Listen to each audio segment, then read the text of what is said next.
తమిళనాడులో ఇటీవల యాక్టర్ విజయ్ గెలిచిన తర్వాత ముఖ్యమంత్రి అయిన తర్వాత చాలామంది అక్కడ విజయ్ను ఇక్కడ పవన్ కళ్యాణ్తో పోల్చి పవన్ కళ్యాణ్ కూడా అలాంటి ఒక నిర్ణయం తీసుకుని ఉంటే పెను సంచలనం సృష్టించేవాడని చెప్పి చాలామంది సోషల్ మీడియాలో పోస్టులు పెట్టారు. అంటే జన సైనికులు కూడా చాలామంది అలా భావించారు. వైసీపీ కూడా దీన్ని విమర్శనాస్త్రంగా వాడుకుంది. అక్కడ ఒంటరిగా పోటీ చేసి గెలిస్తే ఇక్కడ మాత్రం పొత్తు పెట్టుకుని గెలిచాడు అని చెప్పి రకరకాల వ్యాఖ్యలు చేసింది. అయితే వాస్తవానికి గత నెల రోజుల నుంచి కూడా పవన్ కళ్యాణ్ గారు ఒక చిన్న శస్త్రచికిత్స చేయించుకుని కొంచెం విశ్రాంతిలో ఉన్నారు. తాజాగా నిన్న మంగళగిరిలోని ఒక కన్వెన్షన్ సెంటర్లో పార్టీ నాయకులతో ఒక సమావేశం నిర్వహించారు. పార్టీ స్ట్రక్చర్ గురించి మాట్లాడటానికి ఆ కార్యక్రమంలో ఆయన కుండబద్దలు కొట్టారు. అంటే చెప్పారు ఆయనే, తమిళనాడు రాజకీయ పరిస్థితులు వేరు, ఆంధ్రప్రదేశ్లో ఉన్న రాజకీయ పరిస్థితులు వేరు. చాలామంది మొన్న పక్క రాష్ట్రంలో ఎవరో గెలవగానే ఊళ్ళో పెళ్ళికి ఏదో అడావిడి అన్నట్టు, అంటే కుక్కల అడావిడి అన్నట్టు, ఆ మాట ఆయన అనలేదు అనుకోండి, ఊళ్ళో పెళ్ళికి ఏదో అడావిడి అన్నట్టుగా చాలామంది నా చెవుల్లో ఊదరగొట్టారు. మీరు కూడా అలాగే చేయాల్సింది, ఎందుకు చేయలేదు అని చెప్పి చాలామంది నన్ను అడిగారు. నేను వాళ్ళందరికీ ఈ వేదిక సాక్షిగా ఒకటే చెప్పాలనుకుంటున్నాను.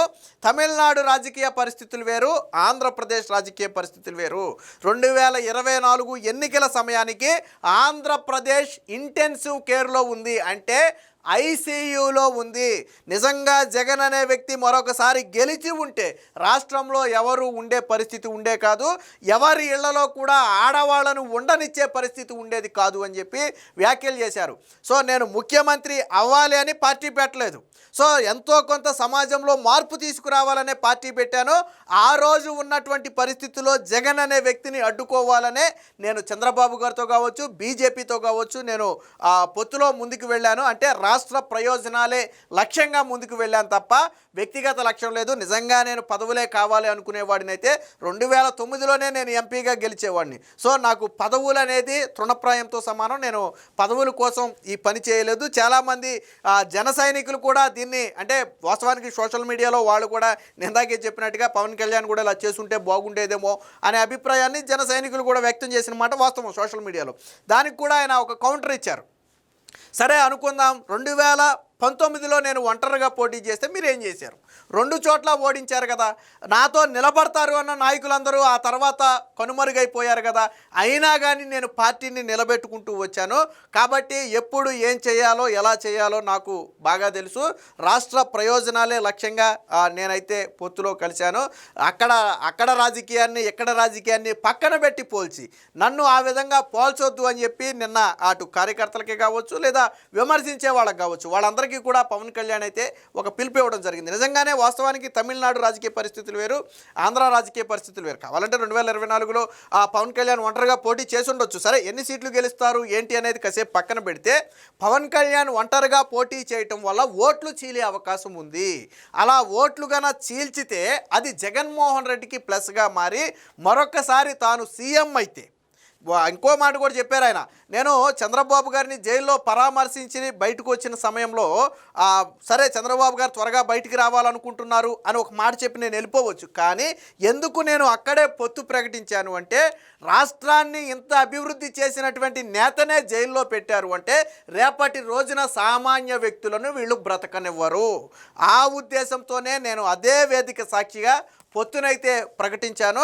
ఒక ఉన్నత లక్ష్యంతో పొత్తును ప్రకటించాను. దానికి అనుగుణంగా ఈ 2 ఏళ్లలో పార్టీ పనితీరు కావచ్చు, ఇది కావచ్చు, రాష్ట్ర ప్రజల అభివృద్ధి సంక్షేమం కావచ్చు అనుకున్న స్థాయిలో ఉంది, సంతృప్తిగా ఉంది. ఒకవేళ ఆ రోజుగాన వేరే డెసిషన్ తీసుకుని ఉంటే, అది జగన్మోహన్ రెడ్డికి అనుగుణంగా మారి ఉంటే పరిస్థితులు ఎలా ఉండేవో ఒకసారి మీరే ఆలోచించుకోండి అని కూడా పవన్ కళ్యాణ్ అయితే చెప్పడం జరిగింది. సో మొత్తంగా ఎవరైతే నిన్నటి వరకు పవన్ కళ్యాణ్ని విజయ్తో పోల్చి చూశారో వాళ్ళందరికీ కూడా నిన్న పవన్ కళ్యాణ్ అయితే ముక్కుసూటిగా ఒక ఆన్సర్ అయితే ఇవ్వటం జరిగింది. అదే సమయంలో పార్టీని బలోపేతం, ఈ 2 ఏళ్లలో నేను పరిపాలనను నేర్చుకున్నాను.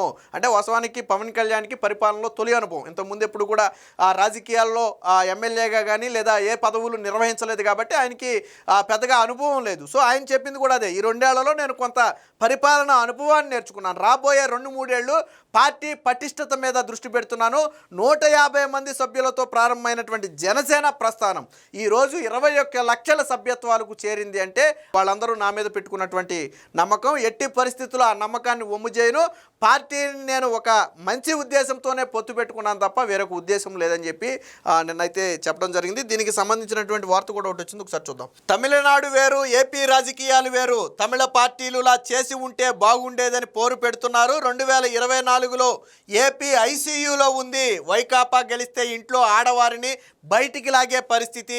5 కోట్ల ఆంధ్రుల స్థిరత్వం కోసమే నేను కూటమిగా జతగట్టానని చెప్పి పవన్ కళ్యాణ్ అయితే చెప్పారు. దీనికి సంబంధించిన మరొక వార్త కూడా చూద్దాం. ఆంధ్రప్రదేశ్ 2024 ఎన్నికల నాటికి ఇంటెన్సివ్ కేర్లో ఉండటం వల్లే తెలుగుదేశం భాజపాతో కూటమిగా జతగట్టానని, తమిళనాడుతో ఇక్కడ రాజకీయ పరిస్థితులు పోల్చి చూడటం సరికాదని జనసేన అధ్యక్షుడు ఉప ముఖ్యమంత్రి పవన్ కళ్యాణ్ అయితే కుండబద్దలు కొట్టారు. పార్టీ పెట్టిన తర్వాత 2019లో ఒంటరిగా పోటీ చేస్తే ఏం చేశారని నిలదీశారు. రాష్ట్రంలో మరోసారి వైకాపా వస్తే ఇళ్లలోని ఆడవాళ్లను కూడా బయటకు లాగే పరిస్థితి వస్తుందని, ఎవరిని బతకనివ్వరని, 5 కోట్ల ప్రజల స్థిరత్వం కోసమే కూటమితో కలిసి వెళ్ళానని కీలక నిర్ణయం తీసుకున్నానని వెల్లడించారు. ముఖ్యమంత్రి చంద్రబాబు గారితో కొన్ని విషయాలు విభేదిస్తూ ఉండొచ్చు, ఈ రోజుకి ఆయనతో కూర్చొని కొన్ని విషయాలు మాట్లాడుతూనే ఉంటానని చెప్పారు. కూటమితో నడుస్తున్న జనసేన పార్టీ సైనికుల ఆత్మగౌరవాన్ని మాత్రం తాకట్టు పెట్టే ఆ పని మాత్రం చేయనని చెప్పారు. గుంటూరులో జరిగినటువంటి ఒక కన్వెన్షన్లో జరిగినటువంటి సమావేశంలోనే ఈయన చెప్పారు. ఈ 2 ఏళ్లలో పాలనా విషయాలు నేర్చుకున్నానని, ఇక పార్టీకి సమయం కేటాయిస్తానని చెప్పారు. ఇక చాలామంది పవన్ కళ్యాణ్ అనే వ్యక్తి పదవుల కోసమే వచ్చాడని విమర్శిస్తున్నారు. సో అలాంటి వారికి కూడా పవన్ కళ్యాణ్ అయితే ఒక సమాధానం చెప్పారు. పదవులే కనుక నేను ఆశించుంటే తమిళనాడులో ఎవరో పార్టీ పెట్టి ముఖ్యమంత్రి అవడంతో 2024లో జనసేన ఇలా చేయాల్సి ఉండాల్సిందని నా చెవిలో ఊదర కొడుతున్నారు. పదవులే ఆశించి ఉంటే 2009లోనే ఎంపీ అయ్యేవాడిని, 2014లోనే మల్కాజ్గిరి ఎంపీగా పోటీ చేసే అవకాశం వచ్చింది. ఇప్పుడంతా చెబుతున్నట్టుగా 2019లో ఒంటరిగా నిలబడితే 2 చోట్ల నన్ను ఓడించారు కదా, ఆ రోజు పక్కనే ఉంటామన్న నాయకులందరూ పారిపోయారు. జనసేనాది వామపక్ష విధానం కాదు, అలాగని రైట్ వింగ్ కూడా కాదు, రెండిటిలోనూ ఉన్నటువంటి మంచి ఆలోచనలతో ఏర్పడినటువంటి పార్టీ ఇది. 2008లోనే యువజన విభాగం ఏర్పాటు చేసినప్పుడే నాకు పార్టీ నిర్మాణం మీద ఒక ఆలోచన ఉందని చెప్పి కూడా చెప్పడం జరిగింది. 150 మందితో ప్రారంభమైనటువంటి ఈ జనసేన ప్రస్థానం ఈరోజు 21 లక్షల సభ్యత్వాలకు చేరిందంటే అది పవన్ కళ్యాణ్ మీద ఉంచినటువంటి నమ్మకం అని చెప్పి చెప్పడం జరిగింది. ఇక నా ఆరోగ్యం పూర్తిగా వాస్తవానికి పవన్ కళ్యాణ్ గారికి కొంచెం సైనస్ ఉంది. కరోనా సమయంలో వచ్చినటువంటి పరిస్థితుల నేపథ్యం, అలాగే ఎన్నికల సమయంలో దుమ్ము ధూళిలో తిరిగి ప్రచారం చేయడంతో ఆ సైనస్ అనేది కొద్దిగా ఇబ్బంది పెడుతూ వచ్చింది. అదే సమయంలో ఈ కార్యకర్తలకు షేక్ హ్యాండ్స్ అవి ఇవ్వడంతో వాళ్ళు హ్యాండ్ పట్టుకుని లాగటంతో ఈ కొంత షోల్డర్ పెయిన్ కూడా ఆయనకి ఉంది. సో వీటన్నిటి నేపథ్యంలో ఒకరోజు తీవ్రంగా ఇబ్బంది పడటంతోనే ఒక చిన్న శస్త్రచికిత్స అవసరమని చెప్పి డాక్టర్లు సూచిస్తే చేయించుకుని 4 రోజులు విశ్రాంతి తీసుకున్నాను. ప్రస్తుతానికి నేను పూర్తి ఆరోగ్యంతో ఉన్నాను, ఎటువంటి ఇబ్బంది కూడా నాకు లేదు అని చెప్పి పవన్ కళ్యాణ్ అయితే చెప్పడం జరిగింది. ఇక స్థానిక సంస్థలకు కూడా సిద్ధం కావాలని చెప్పారు. ఇక పార్టీ పిరమిడ్ తరహా పార్టీ నిర్మాణాన్ని వీళ్ళైతే ఏర్పాటు చేసుకున్నారు. అందులో లక్ష్యదళ్, ఇది జనసేన భావజాలాన్ని బలంగా ముందుకు నడిపేవారు, పార్టీ దారి తప్పకుండా చూసే సైన్యం. అలాగే నిర్వాహక దళక్ అంటే లక్ష్యదళకు అనుసంధానమైన భావజాలాన్ని క్షేత్రస్థాయికి తీసుకెళ్లేవారు. ఇక పరిపాలక దళ్ పార్టీ భావజాలాన్ని పరిపాలనా వ్యవస్థలోకి తీసుకెళ్లేవాళ్ళు. సో ఇలాగా ఒక 3 స్టెప్పుల పిరమిడ్ పార్టీ వంటి ఒక స్ట్రక్చర్ని అయితే నిన్న పవన్ కళ్యాణ్ కూడా ప్రకటించడం జరిగింది. ఏది ఏమైనా నిన్నటి వరకు విజయ్తో పవన్ కళ్యాణ్ని పోల్చి అటు సోషల్ మీడియాలో కావచ్చు, మీడియాలో కావచ్చు రకరకాల వ్యాఖ్యలు, కథనాలు, ముఖ్యంగా వైసీపీ అవకాశం దొరికింది కాబట్టి వైసీపీ కూడా పవన్ కళ్యాణ్ని తక్కువ చేసి చూపే ప్రయత్నం చేసింది. వాస్తవానికి పవన్ కళ్యాణ్ శక్తి ఏంటో జగన్మోహన్ రెడ్డికి తెలుసు కాబట్టే ఎన్నికలకు ముందు పవన్ కళ్యాణ్ని జగన్మోహన్ రెడ్డి టార్గెట్ చేశాడు. అటు చంద్రబాబు గారిని, లోకేష్ని ఎంత టార్గెట్ చేశారో ఇటు పవన్ కళ్యాణ్ని కూడా అంతే టార్గెట్ చేశారు. ఎందుకంటే పవన్ కళ్యాణ్ ఓట్ బ్యాంక్ ఏంటనేది, ఆయన ఒక పార్టీకి మద్దతు ఇస్తే జరిగే డ్యామేజ్ ఏంటనేది జగన్మోహన్ రెడ్డికి కూడా తెలుసు. కానీ నిన్న మాత్రం చంద్రబాబు దగ్గరే పనిచేస్తున్నటువంటి వ్యక్తిగా పవన్ కళ్యాణ్ని కించపరిచే విధంగా వాళ్ళు చాలామంది మాట్లాడారు. వాళ్ళందరికీ కూడా పవన్ కళ్యాణ్ ఇచ్చినటువంటి సమాధానం అదే. సో పవన్ కళ్యాణ్కి కూటమి ప్రభుత్వం సముచిత స్థానం కల్పించింది. ఉప ముఖ్యమంత్రి పదవితో పాటు వాళ్ళు కోరిన మంత్రుల పదవులతో పాటు అన్ని ప్రభుత్వ కార్యాలయాల్లో ముఖ్యమంత్రి ఫోటోతో పాటు ఉప ముఖ్యమంత్రి ఫోటో కూడా పెట్టాలని చెప్పినటువంటి వ్యక్తి చంద్రబాబు గారు. సాధారణంగా మీరు ఎక్కడైనా చూడండి, ముఖ్యమంత్రి ఫోటో తప్ప ఉప ముఖ్యమంత్రి ఫోటో అనేది ఏ ప్రభుత్వ కార్యాలయంలోనూ ఉండదు.